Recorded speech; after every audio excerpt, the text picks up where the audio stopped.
தாவேக அரசு மீதான நம்பிக்கை வாக்கெடுப்பு. அறுதி பெரும்பான்மையை நிரூபித்து ஆட்சியை தக்க வைத்தது தாவேக. மாண்புமிகு திரு ர. அபிஷேக், மாண்புமிகு திரு ரா. ஐயனார், மாண்புமிகு திருமதி சே. மாண்புமிகு திரு ஆதவ் அர்ஜுனா, மாண்புமிகு டாக்டர் கோ. க. அருண்ராஜ், மாண்புமிகு திரு கே. ஏ. செங்கோட்டையன், மாண்புமிகு திரு ப. வெங்கடரமணன், மாண்புமிகு திரு ரா. நிர்மல்குமார், மாண்புமிகு திரு ராஜ்மோகன், மாண்புமிகு டாக்டர். நம்பிக்கை வாக்கெடுப்பில் தாவேக எம்எல்ஏக்கள் உட்பட மொத்தம் 144 பேர் வாக்களிப்பு. 60 பேர் வெளிநடப்பு செய்த நிலையில் எதிராக 22 பேர் வாக்களிப்பு. 5 பேர் நடுநிலை வகித்தனர்.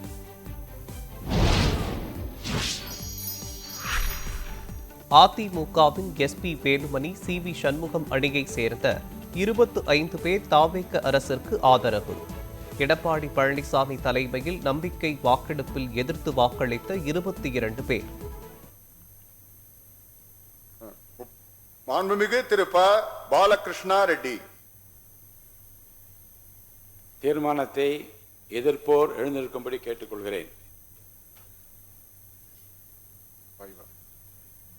மாண்புமிகு திரு எடப்பாடி கே. பழனிசாமி, மாண்புமிகு திரு ஓ.எஸ். மணியன், மாண்புமிகு அக்ரி எஸ்.எஸ். கிருஷ்ணமூர்த்தி, மாண்புமிகு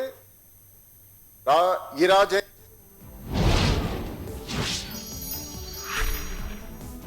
நம்பிக்கை வாக்கெடுப்பு நடைபெறும் போது வெளிநடப்பு செய்த திமுக எம்எல்ஏக்கள். தேமுதிகவின் பிரேமலதா விஜயகாந்தும் பங்கேற்கவில்லை.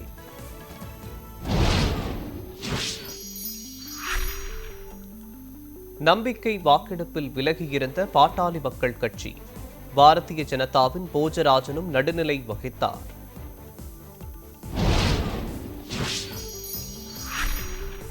முந்தைய அரசால் கொண்டுவரப்பட்ட மக்கள் நலத்திட்டங்கள் தொடரும் என முதலமைச்சர் விஜய் உறுதி. பிரேமலதா விஜயகாந்த் சுட்டிக்காட்டியதை மறுபரிசீலனை செய்யப்படும் என பதிலுரை. முந்தைய அரசுகளால் கொண்டுவரப்பட்ட முக்கிய மக்கள் நலத்திட்டங்கள் தொடரும் என்ற உறுதியை தெரிவித்துக் கொள்கிறேன்.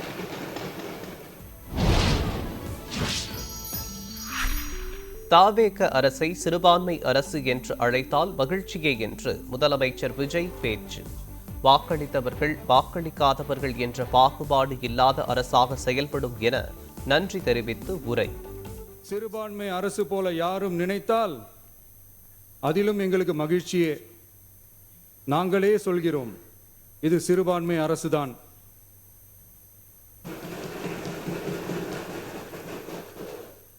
சிறுபான்மை மக்களுக்கான பாதுகாப்பை உண்மையாக நிலைநாட்டும் அரசுதான்.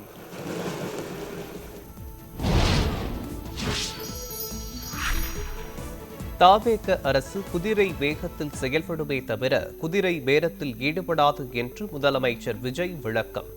தமிழக முன்னேற்றத்திற்கு உழைத்த தலைவர்களின் எண்ணத்தில் இருந்து இம்மியளவு விலகாமல் செயல்படுவோம் என உறுதி. ஈடுபடுகிற அரசு இல்லை என்பதை ஆணித்தரமாக தெரிவித்துக் கொள்கிறேன்.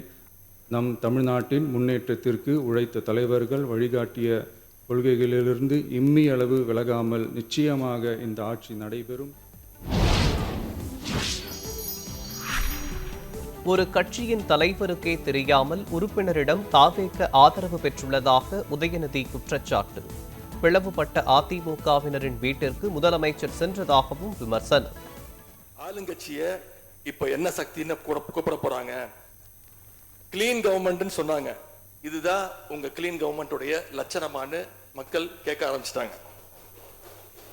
இப்படி நீங்க கூவத்தூரையும் பிளவுபட்ட அதிமுக எனும் குழம்பிய குட்டையில் மீன்பிடிக்க முயற்சி செய்து உறுப்பினர்களை விலைக்கு வாங்கிய தாவேக. கிளீன் பாலிடிக்ஸ்னு சொல்லி டர்ட்டி பாலிடிக்ஸ் செய்வதாக திமுக தலைவர் ஸ்டாலின் விமர்சனம்.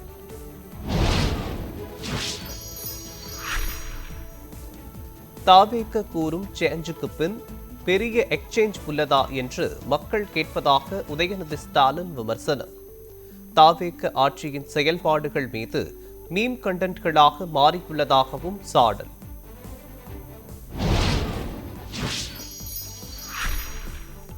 அதிமுகவில் உள்ளவர்களுக்கு அமைச்சர் மற்றும் வாரிய தலைவர் பதவி கொடுக்க ஆளும் கட்சி முயற்சிப்பதாக செய்தி வருகிறது என்று எடப்பாடி பழனிசாமி பேச்சு. சபாநாயகர் ஏற்கக்கூடாது என்றும் வேண்டுகோள். ஆசையின் அடிப்படையில் இன்றைக்கு சென்றிருக்கின்றார்கள். இது முற்றிலும் தவறது. இன்றைக்கு மக்கள் மன்னிக்க மாட்டார்கள், கழக நிர்வாகிகள் தொண்டர்கள் மன்னிக்க மாட்டார்கள் என்பதை சொல்லி அதிமுக எம்எல்ஏக்களை தாவேக இழுக்க முயற்சிப்பதாக எடப்பாடி பழனிசாமி குற்றச்சாட்டு. தனது ஆதரவு எம்எல்ஏக்களை அமைதிப்படுத்திய சி.வி. சண்முகம்.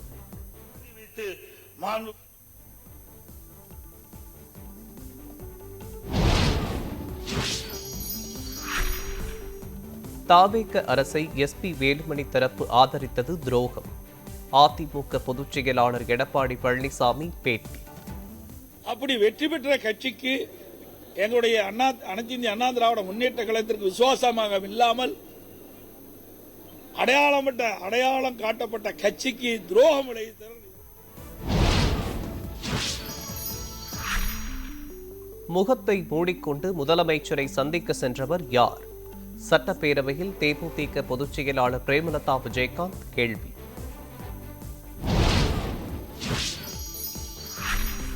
காங்கிரஸ், கம்யூனிஸ்ட், விசிக, ஐயுஎம்எல் கட்சி உறுப்பினர்கள் தாவேக தலைவர் விஜய் தலைமையிலான ஆட்சிக்கு ஆதரவாக வாக்கு. குடியரசுத் தலைவர் ஆட்சி அமையக்கூடாது என தாவேகாவிற்கு ஆதரவளிப்பதாக கருத்து.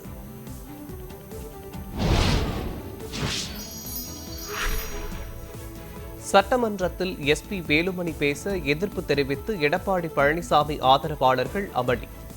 யாருக்கு அனுமதி வேண்டும் என்பது தன்னுடைய உரிமை என கூறி பேச அனுமதித்த சபாநாயகர்.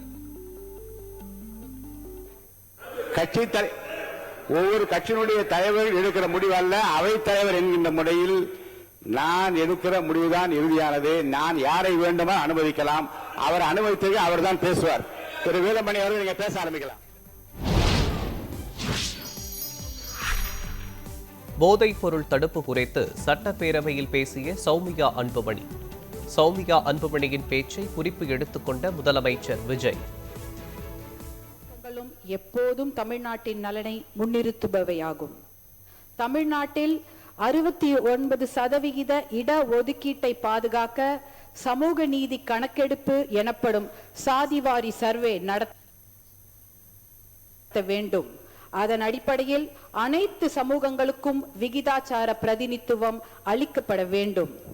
பெண்களின் பாதுகாப்பை அதிமுக ஆதரவுடன் திருமாவளவனை முதல்வராக்க திட்டமிட்ட திமுக. திருமாவளவனை முதல்வராக்க எடப்பாடி பழனிசாமி மறுத்துவிட்டதாக அதிமுக முன்னாள் அமைச்சர் சி.வி. சண்முகம் பேட்டி.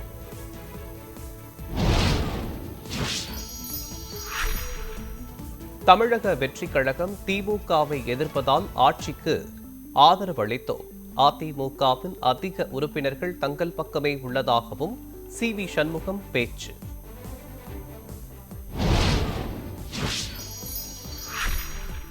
சி.வி. சண்முகம், எஸ்.பி. வேலுமணி உள்ளிட்டோரின் பதவிகள் பறிப்பு. தாவேகாவிற்கு ஆதரவளித்த நிலையில் அதிமுக பொதுச் செயலாளர் எடப்பாடி பழனிசாமி அதிரடி நடவடிக்கை.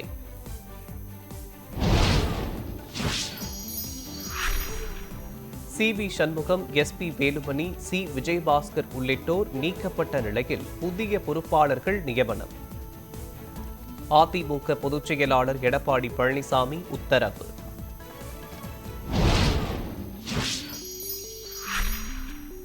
எடப்பாடி பழனிசாமி தலைமை ஏற்றதில் இருந்தே அதிமுக தொடர் தோல்வியை சந்தித்துள்ளது. கட்சி பதவி பறிக்கப்பட்ட நிலையில் சி.வி. சண்முகம் பேட்டி.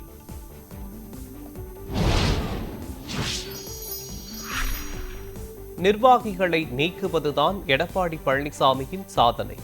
தங்களை பொறுப்பில் நீக்கியது செல்லாது என அதிமுக முன்னாள் அமைச்சர் சி.வி. சண்முகம் பேட்டி.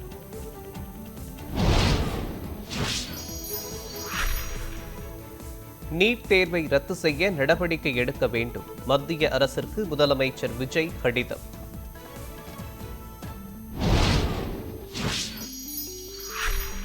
முதலமைச்சரின் சிறப்பு அதிகாரி ரத்தன் பண்டிட் நியமனத்தை திரும்ப பெற்றது தமிழ்நாடு அரசு.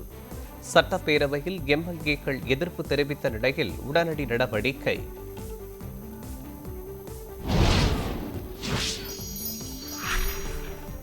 உளவு பிரிவு ஐஜியாக அஸ்ரா கார்க் நியமனம் தமிழக அரசு அறிவிப்பு.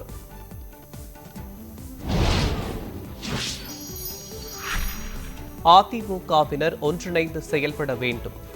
ஒற்றுமையாக இருந்திருந்தால் அதிமுக ஆட்சியை பிடித்திருக்கும் என சசிகலா பேட்டி.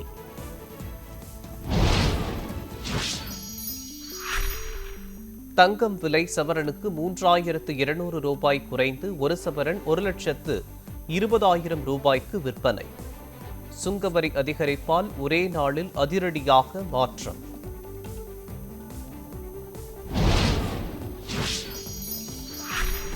தங்கம் வெள்ளி பொருட்கள் மீதான சுங்கவரி 6% இருந்து 15% உயர்வு. தங்கம் வெள்ளி இறக்குமதியை குறைக்க மத்திய அரசு நடவடிக்கை.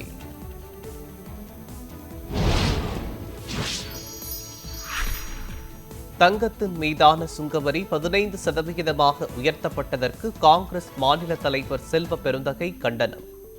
பொதுமக்களின் வாழ்க்கையை மேலும் சிரமமாக்கும் செயல் எனவும் விமர்சனம்.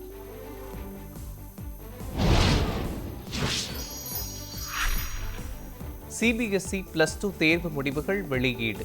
சென்னை மண்டலம் 2வது இடம் பிடித்து சாதனை.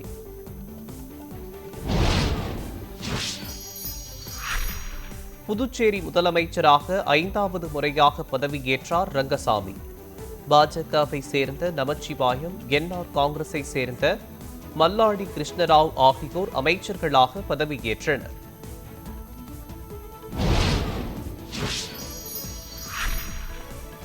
கேரள தேர்தலில் காங்கிரஸ் ஆட்சியை பிடித்த போதும் முதல்வரை தேர்வு செய்வதில் தொடரும் இழுபறி.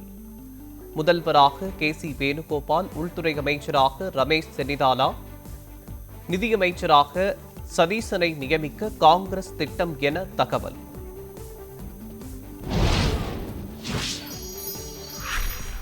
டெல்டா மாவட்டங்களில் கனமழைக்கு வாய்ப்பு. வானிலை ஆய்வு மையம் தகவல்.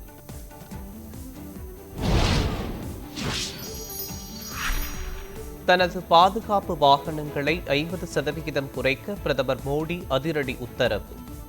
எரிபொருள் சிக்கனம் செய்ய பொது வாகனங்களை பயன்படுத்த நாட்டு மக்களுக்கு அறிவுறுத்திய நிலையில் நடவடிக்கை.